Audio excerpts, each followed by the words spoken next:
तो प्रधानमंत्री नरेंद्र मोदी का dream project Kashi Vishwanath corridor बनकर लगभग तैयार है और 13 दिसंबर को प्रधानमंत्री मोदी इसका लोकार्पण भी करने जा रहे हैं।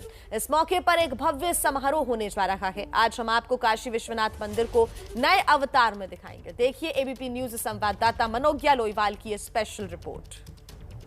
काशी किनारे कॉरिडोर पुकारे, मां गंगा चली बाबा विश्वनाथ के द्वारे। अमेरिकी लेखक मार्क ट्वेन ने काशी के लिए लिखा था कि काशी इतिहास से भी पुराना है और प्राचीन से भी पुरानी परंपरा है यहाँ की। लेकिन अब इस नवीनतम तस्वीर को हम आपको दिखाएंगे जहाँ माँ गंगा और बाबा काशी विश्वनाथ एक दूसरे को लगभग देख सकते हैं। 350 मीटर का ये सफ़र माँ गंगा की गोद से बाबा के द्वार तक तय करेंगे कमंडल में गंगा जल लेकर।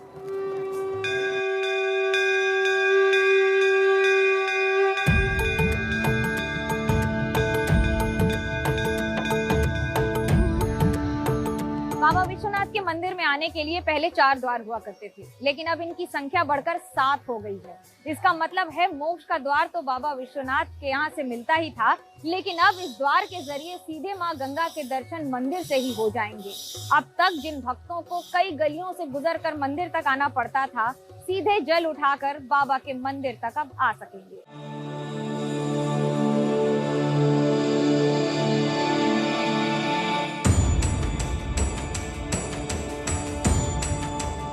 पहले जो घाट से आते समय उसमें मंदिर में पहुंचते समय 3-4 रास्ते थे जो कि बहुत ही सकड़ी गलियों से होकर आते थे। अभी मंदिर परिसर के अंदर ही 4 हमारे बड़े गेट हैं। उसके अलावा 7 से 8 ऐसे गेट बनाए गए हैं कि जहां से दर्शनार्थी और हमारे जो यहाँ पे मतलब बाबा का दर्शन करने के लिए भक्त लोग हैं वो सभी 7-8 द्वारों से वहाँ पे मंदिर में पहुँच के आराम से दर्शन कर सकते हैं। जहाँ पहले आप 5,000 लोग करते थे, आज 1 लाख के आसपास दर्शन आराम से कर सकते हैं।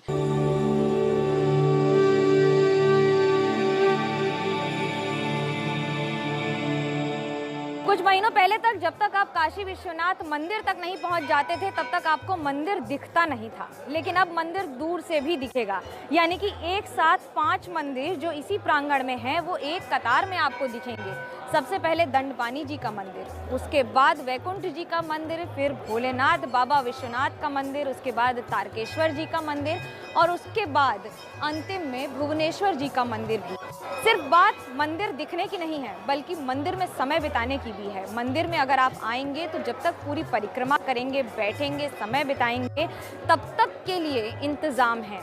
पहले तस्वीर अलग हुआ करती थी। पहले मंदिर पहुंचने के बाद मंदिर दिखता था, बाबा के दर्शन होते थे और खड़े होने का समय तक नहीं मिलता था लोगों को, लेकिन अब ऐसा नहीं होगा। बाबा विश्वनाथ के दर्शन करने आने के लिए पहले जिन गलियों से गुजरना पड़ता था और सकरे मकानों के जरिए होकर आना पड़ता था, वो तस्वीर बदल चुकी है पूरी तरह से। मंदिर तक आने के लिए गलियां तो चौड़ी हो ही गई हैं, लेकिन मंदिर का प्रांगण भी पूरी तरह से बदल गया है। जहां आसपास बैठने की जगह नहीं मिलती थी, एक दूसरे से लोगों को भिड़ कर जाना पड़ता था, अब उस पूरे इलाके में 4000 स्क्वायर मीटर के इलाके में प्रांगण ही बना है।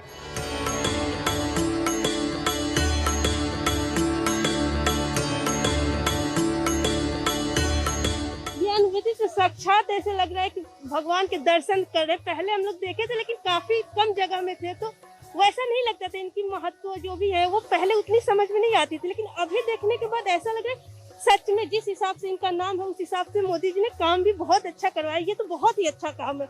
हम लोग पहले भी आए काशी विश्वनाथ जी, बट इस बार जो हमको देखने को मिला वो बहुत ही अच्छा लगा है। मतलब इतना सुकून मिल रहा है कि हमारे बाबा की नगरी को इतना सुंदर सजा दिया गया है। मतलब इसका कल्पना से परे है ये जो अभी काम चल रहा है यहाँ पे। और मतलब यही इच्छा है कि जब ये काम पूरा हो जाए तो फिर से हमको ये दर्शन का सौभाग्य मिले और फिर से हम लोग आए यहाँ पे दर्शन करने के लिए। सदियों से मंदिर में एक समय में 5000 से ज्यादा लोग दर्शन नहीं कर पाते थे। कितना ही बड़ा दिन हो, शिवरात्रि हो, श्रावण हो या फिर देव दीपावली हो, लेकिन अब तस्वीर बदल रही है। अब एक समय पर 1 लाख से ज्यादा लोग इस मंदिर प्रांगण में आ सकते हैं और उसके साथ जलाभिषेक भी कर सकते हैं।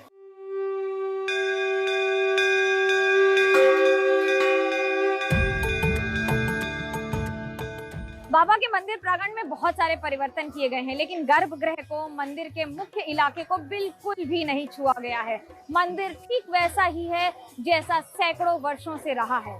लेकिन इस पूरे प्रांगण की ऊंचाई में सबसे ऊंचा बाबा विश्वनाथ के मंदिर का ध्वज है। 60 फीट के करीब ऊंचे इस ध्वज को अभी भी पूरे इलाके का सबसे ऊंचा ध्वज के तौर पर देखा जाता है। साथ ही साथ एक बात और खास रखी गई है कि पूरे मंदिर के प्रांगण में जितनी भी इमारतें बनी हैं, इस 57,000 स्क्वायर मीटर इलाके में सबसे ऊंचा और सबसे खूबसूरत बाबा के मंदिर का ध्वज दूर दूर से दिखेगा। जी देखिए, गर्भगृह तो बाबा का जो गर्भगृह है तो वैसा ही है।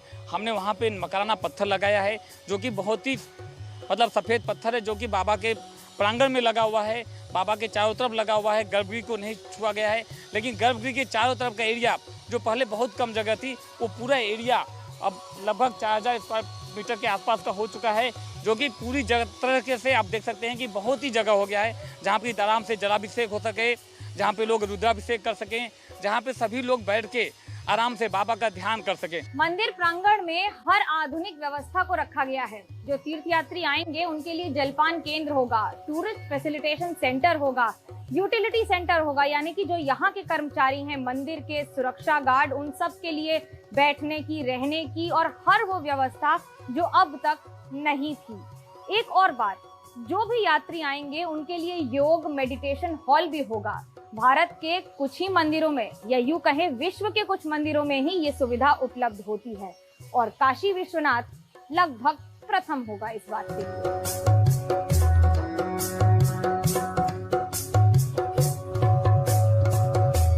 पिछले 18 महीने से हम लोग लगातार इस काम को कर रहे हैं और 30 बिल्डिंगों का निर्माण कर रहे हैं, जिसमें गंगा घाट से दर्शनार्थी जल भर के सीधा काशी विश्वनाथ धाम में पहुंचेंगे और धाम के अंदर बाबा का जलाभिषेक करेंगे। बाहर से यात्रियों को दिक्कत क्या होती है भाई, उनके पास बैग होता है, उनके पास उनका मोबाइल होता है, उनके सामान होते हैं, उन सभी दिक्कतों को आसान तरीका बनाया गया है। यहाँ पे दुकानों का निर्माण किया गया है, लगभग 70 दुकानों बनाए गए हैं जहाँ पे फूल माला लाकर की सुविधा है। यात्रियों को आते समय उनको भूख प्यास लगती है तो वहाँ जलपान केंद्र बनाया गया है। बाबा का भोग सबको मिले तो भोगशाला का निर्माण किया गया है। तो ऐसे कई सुविधाएं दी गई हैं। यात्रियों को निवास करने के लिए यहाँ पे गेस्ट हाउस का निर्माण किया गया है।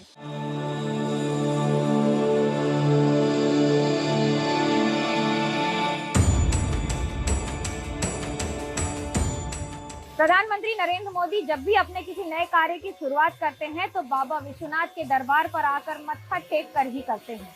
अपने चुनाव प्रचार की शुरुआत हो या फिर प्रधानमंत्री के रास्ते पर अग्रसर होने का पहला कदम, बाबा के दरबार से ही उसे शुरुआत किया गया है।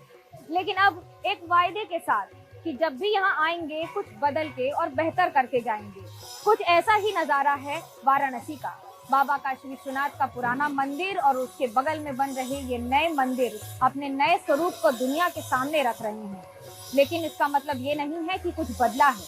प्रथा और आस्था ठीक वैसी ही है, लेकिन अगर कुछ बदल रहा है तो आधुनिकीकरण और प्राचीन वाराणसी अपने नवीनतम अंदाज में दुनिया के सामने छटा बिखेर रहा है। कैसे और कब से भक्तों के लिए खुल जाएगा अब ये मंदिर? जैसे आप देख रहे हैं कि अभी काम लगभग 95% पूरा हो चुका है और अभी आप पीछे देख रहे हैं कि पूरे के पूरे हम लोग लगे हुए हैं कि जैसा कि कार्यक्रम लग चुका है कि अभी उद्घाटन करना है 13 दिसंबर को। विश्व में भगवान शिव के जितने भी मंदिर हैं उनमें सबसे पहली मंगला आरती बाबा काशी विश्वनाथ के द्वार पर ही होती है। सुबह 2:30 बजे की मंगला आरती के बाद ही पूरे विश्व के ज्योतिर्लिंगों में और बाकी मंदिरों में पूजन अर्चन किया जाता है। बाबा काशी विश्वनाथ के साथ अब मां गंगा का साक्षात्कार होगा और भक्तों को ये साक्षात्कार सजीव चित्रण के तौर पर देखने को मिलेगा। सदियों पुरानी वो बातें अब सिर्फ देखने को नहीं मिलेंगी बल्कि जीवान्वित करने को भी मिलेंगी। दरअसल यही है काशी और वाराणसी की नई तस्वीर, यही है वाराणसी की नई नींव और यही है नए वाराणसी की अपनी नई भूमिका। कैमरा पर्सन सूरज पांडे के साथ मनोज्ञा लोईवाल, वाराणसी, एबीपी न्यूज।